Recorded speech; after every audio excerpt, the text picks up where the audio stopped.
नर्मदा नदी। यह नदी भारत की एक प्रमुख नदी है जो कि मैकल पर्वत श्रेणी के अमरकंटक पर्वत से निकलती है। यह नदी 1312 किलोमीटर लंबी नदी है। यह नदी खंभात की खाड़ी अरब सागर में जाकर मिल जाती है। इस नदी को रेवा नदी के नाम से भी जाना जाता है।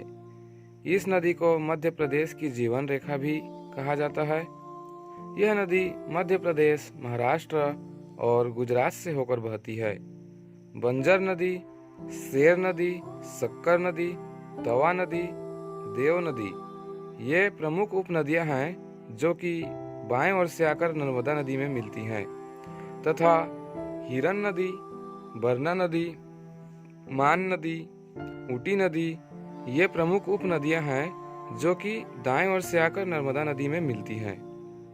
अमरकंटक, मंडला, जब्बलपुर, होशंगाबाद, झाबुआ, वडोदरा, भरूच ये कुछ प्रमुख शहर हैं जो कि नर्मदा नदी के किनारे बसे हैं।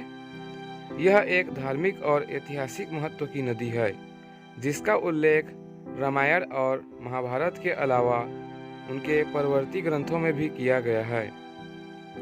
पौराणिक अनुश्रुति के अनुसार नर्मदा की एक नहर किसी सोमवंशी राजा ने निकाली थी जिससे उसका नाम सोमोदभवा भी पड़ गया था।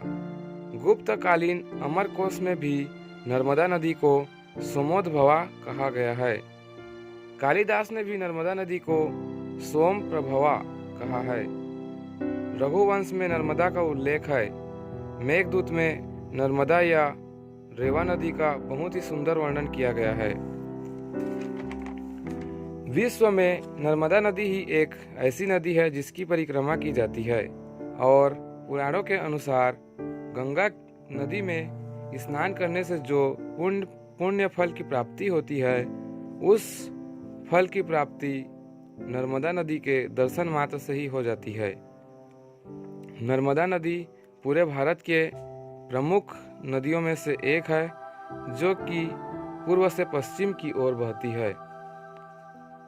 Thanks for watching. Please like and subscribe.